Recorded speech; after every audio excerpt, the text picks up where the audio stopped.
நம்ம இன்னைக்கு Easter celebration பண்ணுறதுக்கு நைட்டே சர்ச்சுக்கு கிளம்பியாச்சு. 2 சாரியில் எந்த சாரி காட்டுறதுன்னு கேட்டிருந்தேன். நிறைய பேர் வந்து பப்பிள் கலர் தான் சொல்லியிருந்தீங்க. எனக்கு அதான் பிடிச்சிருந்துச்சு. அதுக்கு மேட்சாக நெயில் பாலிஷ்லாம் வச்சுருந்தேன். பட் வந்து கை கொஞ்சம் டைட்டாக இருக்கே அப்படின்னு பிரிச்சு விட்டு ஆர்வ கலரில் எக்ஸ்ட்ரா பிரிச்சிட்டோம்னா நல்லா தொலைன்னு இருந்தது.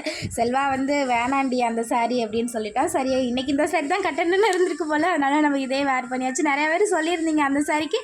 நான் நெக்ஸ்ட் டைம் கண்டிப்பாக சண்டே அந்த சாரியை கட்டுறேன், கொச்சிக்காதீங்க. நம்ம அப்படியே கிளம்பிட்டு வீட்டிலேயே ப்ரேயர் பண்ணிட்டு போயிட்டு இருக்கும்போதே செல்வா எனக்கு ரொம்ப டயர்டாக இருக்குது, துக்கமாக இருக்குன்னு வேறு சொல்லிட்டு இருந்தா. சரிவா பார்த்துக்கலாம் அப்படின்னு நேராக அத்தையை கூட்டிகிட்டு சர்ச்சுக்கு போகலான்னு தான் வந்தோம். அத்தை கடை கொஞ்சம் கூட்டமாக இருந்ததா, சரி அங்கே கொஞ்சம் நேரம் நின்றுட்டு செல்வா சாப்பிடல, அதனால் அவனுக்கு மட்டும் ஒரு தோசை மட்டும் ஊற்றி கொடுத்தோம். அப்படியே சாப்பிட்டுட்டு நேராக அத்தை வீட்டுக்கு வந்தாச்சு. இன்றைக்கி நான் வேகமாக சர்ச்சுக்கு போனேன், கிளம்புங்க 11:30 போகணுன்னு இருந்தேன். பட் வந்து அத்தை தான் இன்றைக்கி லேட்டு, 10 நிமிஷம் லேட்டாக தான் போனோம். பட் பரவாயில்ல, நம்ம போன டைமில் கரெக்டாக கடவுள் வந்து உயிர்த்தெழுந்த காட்சி வச்சுருந்தாங்க, ரொம்ப அழகாக இருந்தது. இதுக்குள்ளே வீடியோ ஆல்ரெடி சேனலில் அப்டேட் பண்ணியிருக்கேன், இந்த வீடியோக்கு கீழே டேக் பண்ணியிருக்கேன், மறக்காமல் பாருங்கள். இல்லைன்னா சேனல் பேஜில் போய் பாருங்கள். இது எல்லாமே முடிச்சு நம்ம வீட்டுக்கு வர்றதுக்கே 3 மணி ஆயிடுச்சு. எல்லாருக்குமே ஹாப்பி ஈஸ்டர். இன்றைக்கி நம்ம ஃபேமிலியில் எல்லாருக்குமே ஸ்பெஷல் தான். மதிய அரசி, அந்தோனி, ஹானா, பூமிகா, கல்யாணி, மாரிமுத்து, அப்புறம் தஷ்வந்த் மம்மி அவங்களுக்கு இனிய பிறந்தநாள் நல்வாழ்த்துக்கள். எல்லாருமே ஹாப்பியாக இருங்க. Bye bye.